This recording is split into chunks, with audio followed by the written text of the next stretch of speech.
20 minute तक, जी हाँ, पूरे 20 मिनट तक एक अवामी मकाम पर फायरिंग होती रही। और सवाल ये है, पुलिस कहाँ थी? गूगल मैप्स खोलकर देख लीजिए, बॉन्डाई बीच और बॉन्डाई पुलिस स्टेशन सिर्फ 1 ब्लॉक के फासले पर हैं। तो फिर 20 मिनट तक कोई क्यों नहीं आया, या फिर कुछ और ही चल रहा था? बॉन्डाई बीच पर होने वाले इस हमले में 15 अफराद मारे गए, जिनमें बच्चे भी शामिल थे।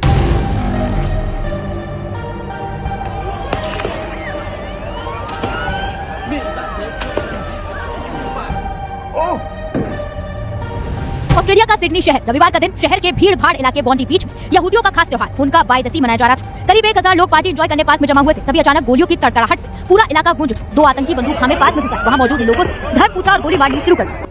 हमला कैसे हुआ? मुबैना हमला आवरों के नाम पहले से गूगल पर क्यों सर्च हो रहे थे और क्यों उनकी लीक होने वाली आईडी इजराइल से सर्च की जा रही थी? हमने कभी ये नहीं कहा कि ये फॉल्स फ्लैग था। हमने सिर्फ मुमकिना मुहर्रिकात बताए कि अगर ऐसा हो तो फायदा किसको हो सकता है। अब बीबीसी का जनवरी 2025 का एक आर्टिकल देखिए। बीबीसी के मुताबिक ऑस्ट्रेलियावी पुलिस इस बात की तहकीकात कर रही है कि कई एंटी सेमिटिक जराइम दरअसल बैरूनी फंडिंग से हो रहे हैं, यानी मकामी मुजरिम जिनका किसी नजरिए से कोई ताल्लुक नहीं, उन्हें पैसे देकर नफरत अंगेज जराइम करवाए जा रहे हैं। सिर्फ दिसंबर में 166 रिपोर्ट्स एंटी सेमेटिक वाकयात की सामने आई। अब सवाल ये है, एंटी सेमेटिक जुर्म की तारीफ कौन करता है और क्यों? ऑस्ट्रेलिया के वजीर आजम खुद कह रहे हैं ये लोग किसी नजरिए से मुतासिर नहीं, बल्कि इन्हें पैसे दिए जा रहे हैं। ये बात बहुत संजीदा है। अब जरा गौर कीजिए, जुर्म हुआ ऑस्ट्रेलिया में, तहकीकात होनी चाहिए थी ऑस्ट्रेलवी पुलिस की जानिब से, लेकिन अचानक इस्राएली मीडिया, जेरूसलम पोस्ट, मोसाद सब मैदान में आ जाते हैं। क्यों? फिर बयानिया बनता है ईरान मुलव्विस हो सकता है, हिजबुल्लाह के रवाबित, हमास के रवाबित, हत्ता के लश्कर तैयबा का नाम भी। और एक सीनियर अमरीकी एहलकार कहता है अगर ईरान ने हमले का हुक्म दिया तो इसराइल को पूरा हक है कि वो जवाब दे,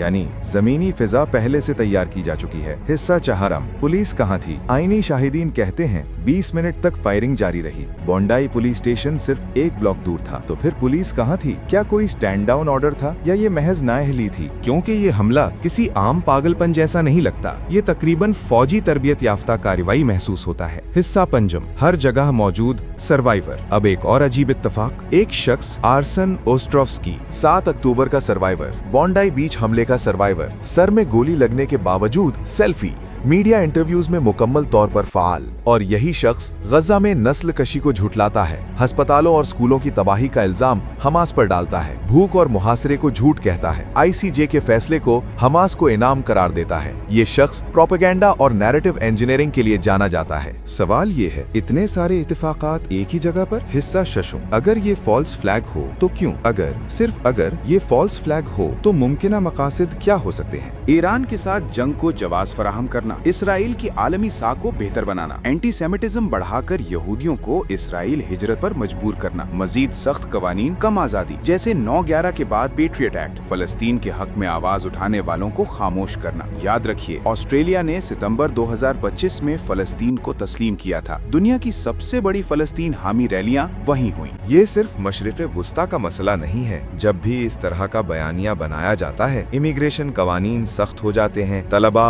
वर्कर्स, महानिरीन सब मुतासिर होते हैं। यूरोप में मजीद हमलों का खौफ फैलाया जाता है। हम नतीजा नहीं निकाल रहे, हम सिर्फ सवाल पूछ रहे हैं। 20 मिनट तक पुलिस कहाँ थी? मोसाद को ऑस्ट्रेलिया में तहकीकात की जरूरत क्यों पेश आई? इतने सारे इत्तेफाकात एक साथ, आप क्या सोचते हैं? कमेंट्स में जरूर बताएं। अगर ये तज्जिया जरूरी लगा हो तो वीडियो शेयर करें, चैनल सब्सक्राइब करें, क्योंकि सवाल पूछना जुर्म नहीं होता।